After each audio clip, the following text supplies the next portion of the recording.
Dear student, electron से बद्ध de Broglie तरंग दैर्ध्य का मान ज्ञात करेंगे। बहुत इंपॉर्टेंट टॉपिक ये भी है। आइए देखिए यहाँ पर। तो जैसे आपको पिछले वीडियो में बताया गया, जब कोई कण गतिमान होता है तो उससे वेवलेंथ होती है। उस वेवलेंथ का मान कितना होता है वो आपको बताया गया। यहाँ पर lambda equal to H upon M into V होता है, या यहाँ पर पी भी लिखते हैं। तो पी की वैल्यू होती है यम इंटू वी। ये किसी कण से संबद्ध wavelength lambda equal to H upon M into V होता है। इस फार्मूले से थोड़ा ये भी जान लीजिए, अगर यम का मान बहुत कम होगा तो वेवलेंथ आपको बड़ी मिलेगी। यदि वी का मान बहुत छोटा होगा, अगर मान लेते हैं वी का मान जैसे 0 हो जाए तो लैम्डा की वैल्यू क्या हो जाएगी, अनंत हो जाएगी। अगर वी का मान अनंत हो जाए तो लैम्डा का मान क्या हो जाएगा, 0 हो जाएगा। ठीक है। तो इसके अकॉर्डिंग ये कहा जाता है कि यहाँ पर जो वेवलेंथ है वो किसी कण के गतिमान से ही है। तो यहाँ पर गतिमान कण से बद्ध डी ब्रोगली तरंग दैर्ध्य का मान ज्ञात किया जाता है। तो जब गतिमान कण होता है तभी जो है उसका वेवलेंथ होता है। तो यहाँ पर जो फार्मूला आया है lambda equal to H upon M V. अब इससे जो है हम इलेक्ट्रॉन का जो है ज्ञात करेंगे वेवलेंथ कितना होगा। उसके लिए एक फार्मूला है, ध्यान से देखिए यहाँ पर। तो इलेक्ट्रॉन की जो काइनेटिक एनर्जी है वो के इक्वल टू कितना हो जाएगा, के इक्वल टू होता है 1/2 एम बी स्क्वायर।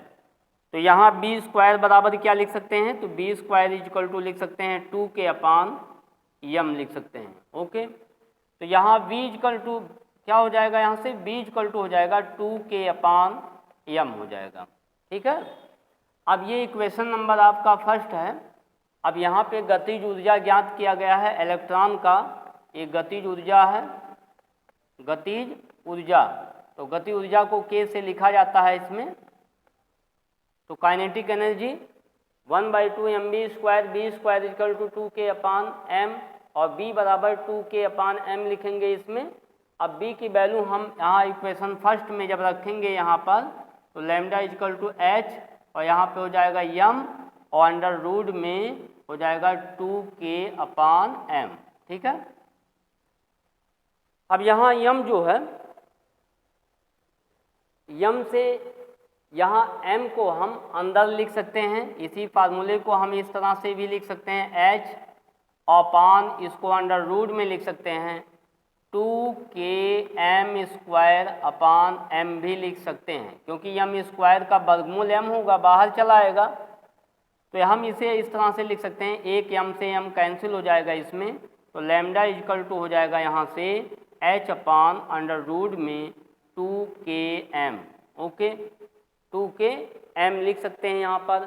ये फार्मूला है, ध्यान देंगे यहाँ पर। अगर इलेक्ट्रॉन की गतिज ऊर्जा दी गई है किसी न्यूमेरिकल में, किसी आंकिक प्रश्न में अगर इलेक्ट्रॉन की काइनेटिक एनर्जी ज्ञात है तो हम इस फार्मूले से उसकी वेवलेंथ ज्ञात कर लेंगे। तो ये इम्पॉर्टेंट टॉपिक ये भी है।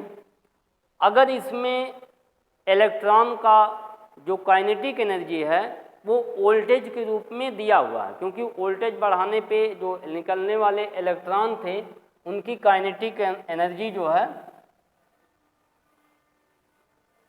तो यहाँ पर क्या लिख सकते हैं, तो यहाँ के को अगर हम वोल्टेज, अगर प्लेट पर लगाया गया वोल्टेज कैपिटल बी है तो इलेक्ट्रॉन की जो ऊर्जा होगी वो ई इंटू वी होगा। लगाया गया वोल्टेज कितना है, वी है। तो प्लेट पर लगाया गया वोल्टेज वी है, तो उसकी ऊर्जा अगर हम इसमें ई से गुणा कर देते हैं तो ये हमको ऊर्जा मिल जाएगी। तो ये भी आपका बन गया ई इंटू वी। तो ये मान अगर हम इसमें रख देते हैं तो यहाँ पर हो जाएगा एच, और अंडर रूट में हो जाएगा 2, यहाँ रहेगा ही, और ई इंटू वी, और इंटू क्या हो जाएगा एम। ओके। अब यहाँ से लैम्डा इक्वल टू एच का मान रखेंगे इसमें। तो एच का मान होता है 6.6 गुणे 10⁻34 होता है। प्लांक कांस्टेंट है, ये आपको पिछले वीडियो में बताया गया है। प्लांक कांस्टेंट की वैल्यू कैसे निकालते हैं और कितना होता है।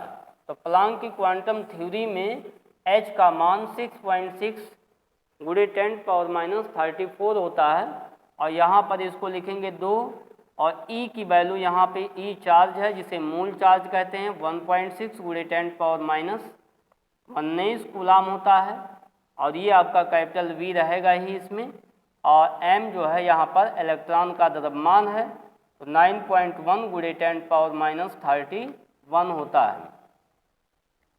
तो ये सब मिलाकर अगर इसको हम सॉल्व करेंगे यहाँ पर तो सॉल्व करेंगे तो कितना मिल जाएगा यहाँ से, तो सॉल्व करेंगे इसको तो आपको मिलेगा लैम्डा इजकल टू यहाँ पर जो आएगा लैम्डा इजकल टू, तो इसको सॉल्व करने पर lambda equal to under root में 150 अपान कैपिटल V और गुणे 10⁻10 होगा मीटर। इसकी जो यूनिट बनेगी वो बन जाएगी मीटर में। ओके, तो ये हो गया मीटर में, इसको लिख सकते हैं। और इसको अगर हम सॉल्व करें तो लैम्डा इजकल टू क्या लिख सकते हैं, तो लैम्डा इजकल टू लिख सकते हैं इसको जब वर्गमूल में निकालेंगे तो यहाँ 12.25, ठीक है, 12.27 गुणे 10 के घाते -10 और बटे अंडर रूट बी लिख सकते हैं। ये आपका वेवलेंथ मिलेगा इस पे मीटर में। बहुत इंपॉर्टेंट फार्मूला है, इसको आप तैयार कर लेंगे। इसमें प्रश्न पूछे जाते हैं कंपटीशन में भी और बोर्ड में भी पूछे जाते हैं। तो यहाँ से अगर हम लिखें एगस्ट्रॉन में, अगर इसको हम लिखते हैं तो एगस्ट्रॉन में इसकी वैल्यू क्या हो जाएगी, एक एगस्ट्रॉन में 10⁻10 होता है तो इसको लिख सकते हैं 12.27 एगस्ट्रॉन और बटे अंडर रूट बी। बहुत इंपॉर्टेंट फार्मूला है।